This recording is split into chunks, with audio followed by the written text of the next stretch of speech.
Hey guys, welcome back to our channel science for all. मैं हूं काशिफ और मैं हूँ अलीना। और आज हम आगे बढ़ते हुए शुरू करेंगे हमारा बायोलॉजी का चैप्टर, जो कि चैप्टर 6 है हमारी बुक का। इस तरह से दिखता है और वो है लाइफ प्रोसेसेस। और इससे पहले हमने अपनी केमिस्ट्री का चैप्टर 1 फिनिश किया है, केमिकल रिएक्शन एंड इक्वेशंस। तो फिर अलीना, नेक काम में देरी कैसी? बताओ, what our life processes? Life processes को समझने के लिए सबसे पहले मैं एक सवाल पूछूंगी तुमसे। ओके। मुझे ये बताओ कि हमें हेल्दी रहने के लिए और लाइव रहने के लिए यानी कि ज़िंदा रहने के लिए अर्थ पे क्या करना पड़ता है? भाई, हमें ज़िंदा रहने के लिए और हेल्दी रहने के लिए खाना खाना होता है अच्छा, अच्छी हवा में सांस लेनी होती है, एक्सरसाइज करनी होती है, और जो हम खा पी रहे हैं उसको बाहर करना होता है अपनी बॉडी से। बिल्कुल ठीक कहा काशिफ। और अगर हम बायोलॉजी की लैंग्वेज में इन एक्टिविटीज़ को नाम दें तो है न्यूट्रिशन, सांस लेना हो गया हमारा रेस्पिरेशन, और वेस्ट को बाहर निकालना हो गया हमारा एक्सक्रीशन। और इन 3 एक्टिविटीज़ के अलावा और 3 एक्टिविटीज़ भी बहुत ज़रूरी हैं हमें हेल्दी रहने के लिए और अलाइव रहने के लिए। वो हैं, वो तुम बताओ मुझे, वो क्या है? मैं तो बस वही जानता था जो मैंने बताया। वो हैं ट्रांसपोर्टेशन, मेटाबॉलिज्म और रिप्रोडक्शन। बाप रे, ट्रांसपोर्टेशन किस चीज़ का है? वो हम आगे इस चैप्टर में जब डिटेल में जाएंगे तो अच्छे से पढ़ लेंगे। ओके, चलो। तो अलीना, लाइफ प्रोसेसेस जो है, ये कहना ठीक होगा कि इन 6 एक्टिविटीज़ से मिल के बनता है, जो उससे हमारी बॉडी को हेल्थ मिलती है, हमारे ऑर्गन्स अच्छे से फंक्शन करते हैं, हमारा पूरा दिनचर्या जो है वो उसी से नॉर्मल चलता है। क्या इसको मान सकते हैं हम? यस, इन्हीं 6 एक्टिविटीज़ का जो परफॉर्मेंस है उन्हीं को मिला के या उनको एक साथ अगर हम बोले तो कहेंगे लाइफ प्रोसेसेस। ओके, समझ आ गया।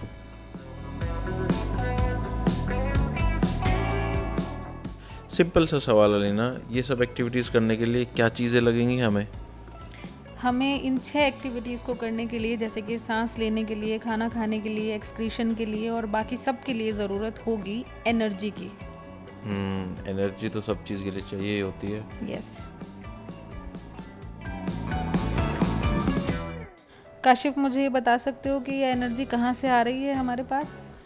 भाई, ये जो एनर्जी है, जैसा कि मैं जानता हूँ, खाना खाने के बाद आती है, जूस पीने के बाद आती है, ब्रेकफास्ट करने के बाद आती है, जो भी हमारे नॉर्मल प्रोसेसेस हैं दिन के, दिनचर्या के, वही उन्हीं से आएगी एनर्जी, न्यूट्रिशन। यस, ये एनर्जी हमें बॉडी में बाहर से मिलती है in the form of food, और इसी को हम न्यूट्रिशन भी कहते हैं।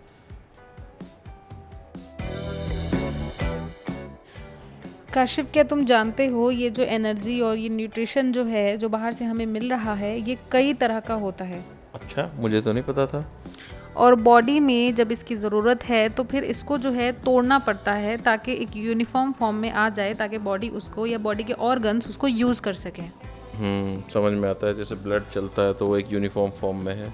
हाँ, मतलब एनर्जी हमें बाहर से चाहे जिस भी फॉर्म में मिल रही है, चाहे खाने से, चाहे सनलाइट से, या किसी भी चीज़ से, बॉडी में जाने से पहले उसको एक यूनिफॉर्म सोर्स या फिर एक यूनिफॉर्म स्टेट में आना होगा ताकि हमारी बॉडी के ऑर्गन्स जिनको जैसी भी एनर्जी चाहिए वहाँ तक पहुँच सके। तुम्हारे कहने का मतलब बॉडी में जाने बोले तो यूज़ होने से पहले ना, बॉडी में जाने के बाद यूज़ होने से पहले। यस यस, और इसके लिए उसे जो है ब्रेक डाउन करना होता है, तोड़ना होता है ताकि वो कन्वर्ट हो सके। समझ गया। अब इस प्रोसेस को क्या कहते हैं? इस प्रोसेस को क्या कहते हैं वो मैं बाद में बताऊंगी। पहले तुमने ये तो पूछा ही नहीं कि एनर्जी कन्वर्ट कैसे होगी। एनर्जी कन्वर्ट कैसे होगी, ये तो बड़ा सवाल है। ये एनर्जी कन्वर्ट होगी जब हमारी बॉडी में कुछ केमिकल रिएक्शंस होंगे। वाह, केमिकल रिएक्शन तो अभी मैं पढ़ के आ रहा हूँ केमिस्ट्री का। हाँ, और इन्हीं केमिकल रिएक्शन से ये एनर्जी जो है ब्रेक डाउन होगी और यूनिफॉर्म सोर्स में कन्वर्ट हो जाएगी। ओके। काशिफ, क्या तुम जानते हो ऑर्गेनिजम्स जो हैं 2 तरह के होते हैं? नहीं, मुझे नहीं पता था, लेकिन स्क्रीन पे देखने से पता चल रहा है। तो सिंगल सेल ऑर्गेनिज्म क्या होते हैं? सिंगल सेल हो गए, जैसे कि आपका हो गया अमीबा। हाँ, डार्विन की थ्योरी में लिखा है कि ये सबसे पहले पैदा हुए थे, शायद ऐसा ही कुछ। हाँ, और मल्टी सेलुलर हो गए, जैसे कि हम इंसान और जैसे कि पेड़ पौधे।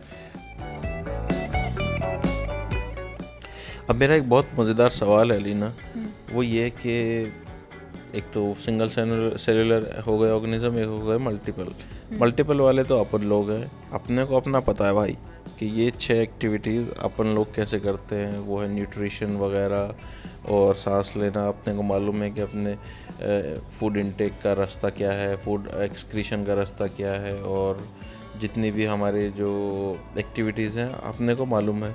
लेकिन ये जो अपने सिंगल सेल वाले पंटर लोग हैं, इनका क्या हिसाब है भाई? ये लोग कैसे करते हैं, इसके बारे में कुछ बताओ। ये लोग कैसे जिंदा है, कैसे अपना काम चला रहे हैं? हाँ बिल्कुल ठीक कहा तुमने।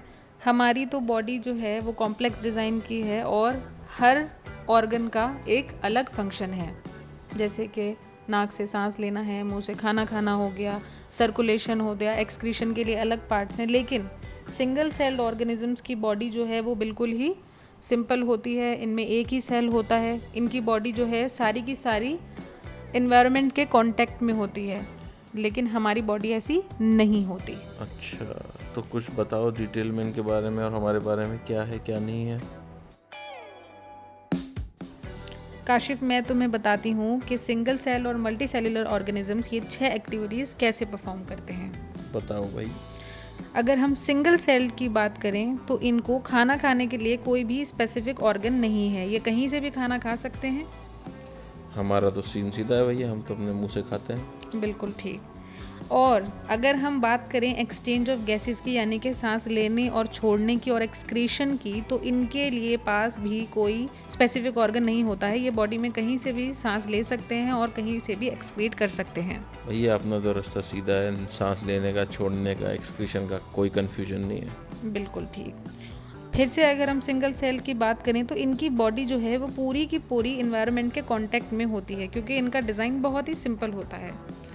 अपना ऐसा कुछ नहीं है भाई, अपना तो कवर हुआ है सब कुछ। यस, हमारा डिज़ाइन बहुत कॉम्प्लेक्स है। हमारे ऑर्गन्स बॉडी के काफ़ी अंदर हैं, नसें हैं, ऊपर से हमारी जो है मांसपेशियाँ हो गई, स्किन हो गई। और अगर हम बात करें ऑक्सीजन की रिक्वायरमेंट की, जो कि सबसे ज़रूरी है ज़िंदा रहने के लिए, तो सिंगल सेल्ड ऑर्गेनिजम्स में सिंपल डिफ्यूजन से ही इनकी रिक्वायरमेंट पूरी हो जाती है। क्योंकि इनकी बॉडी सिंपल है तो ये कहीं से भी ऑक्सीजन ले लेते हैं। हाँ, ये बड़ी ही इंटरेस्टिंग चीज़ है। लेकिन हम में मल्टी सेलुलर ऑर्गेनिज्म में ऐसा नहीं होता। हमारा तो जो प्रोसेस है वो काफ़ी डिफाइंड है और रिफाइंड है और सिंपल है। वो ये है कि अगर हमें सांस लेना है तो वो हम या नाक या मुंह से लेंगे, फिर वो जाएगा हमारे लंग्स में फिर वो ब्रेक डाउन होके ब्लड सेल्स में जाके और फिर हमारे बॉडी पार्ट्स में अपने अपने टाइम पे पहुंचता है। जो करीब है उसको पहले मिलेगा, जो दूर है उसको बाद में मिलेगा। तो ये तो डिफरेंस है। समझ में आ गया। यानी कि simple diffusion multi cellular organisms के लिए इनसफिशिएंट है, क्योंकि हमारी बॉडी का डिज़ाइन कॉम्प्लेक्स है और हमारी पूरी बॉडी को ऑक्सीजन चाहिए, तो इसीलिए वो सिंपल डिफ्यूजन से पूरी नहीं हो सकती। चलो, ये बात तो हो गई हमारे फर्स्ट टॉपिक की। अब अगर आप में से किसी को भी 1-on-1 सेशन लेना है जूम पे, तो हम लोग अवेलेबल हैं। आप अपनी रिक्वायरमेंट्स डाल सकते हैं, हमें ईमेल कर सकते हैं, जो स्क्रीन पर आपको ईमेल दिख रही है, और we will get in touch with you and we will set up a session.